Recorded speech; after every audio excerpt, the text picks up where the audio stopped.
Sa wakas, dumating na rin ang PCB parts na ito yung nasira sa outer unit ng split type aircon ko.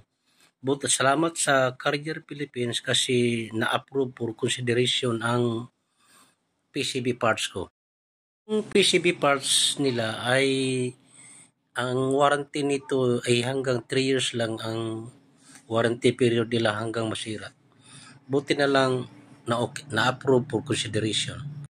Itong unit, nabili ko noong 2021, magpo 4 years na ngayong last November, 4 years na, pero salamat pa rin sa Carrier Philippines na okayhan pa rin yung unit na parts na nasira. Grabe guys, nagulat ako dito. Yung PCB na ito, napakamahal pala. Napakamahal pala nito. Buti na lang na-approve yung warranty nito sa akin kahit lagpas na sa 3 years. Ito pala 20,000 pala yung ito. Kaya pag ito ang masisira, talagang magugulat talaga tayo, lalo kahit sino namang naka-split type na career, magugulat tayo sa presyo na to, 20,000. Sana Lord, pag naikabit na to, sana gagana na yung aircon ko kasi pag hindi gagana, yung pangalawa naman yung papalitan na naman siguro yung compressor. Napakamahal din yung compressor. Sa bagay yung compressor, 5 years warranty pa yun, covered pa yun sa warranty period yung compressor ko. Ayan, tinanggal nila yung luma dito, yung isa yung sa may sa malapit na sa lagayan yan, yun yung luma. Ito naman yung bagong hinawakan niya. Kakabit na nila yan. Sana gagana na yun guys.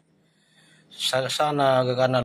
Ito palang PCB pala para sa tao to, para pala itong utak yun kasi ito yung nagko-control sa lahat ng buong unit.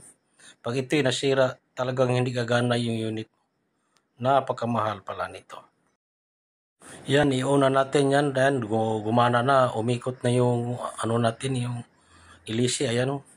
Ay, salamat Lord. At gumana na siya. PCB lang talaga ang problema nito sa unit ko guys. Ayan, umikot na siya. Ayan. Thank you Lord. Gumana na siya. Ayan. Ayan, big sabihin yan. Lalamig na yan guys. Yung aircon natin. Ayan, salamat mga technician na mababait.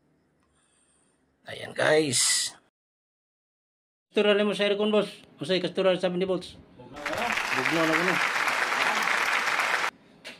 Fine God,